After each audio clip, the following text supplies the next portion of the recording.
Hello guys, in this video I am going to show you how to split your video into halves, but first I just want to mention, don't forget to subscribe to my channel because at 10,000 subscribers I am going to show you my whole YouTube revenue statistics and growth strategy, how to make money online. So let's jump into it. First of all, open the IntroTube application on your phone, double tap on your video, and after that click on the split button down below, which is the fourth option.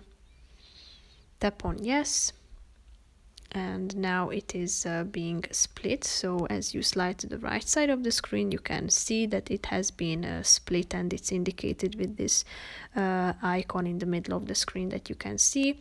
So if you want to add an effect between these two sections, just simply hold your finger on this point, and you are going to find a bunch of effects that you can insert between these two sections, such as mod, sun flash, splash, ripple, mask, and so on. So tap on the relevant one and then it will be added automatically. So that's pretty much it for this video, guys. See you in the next one. Bye bye.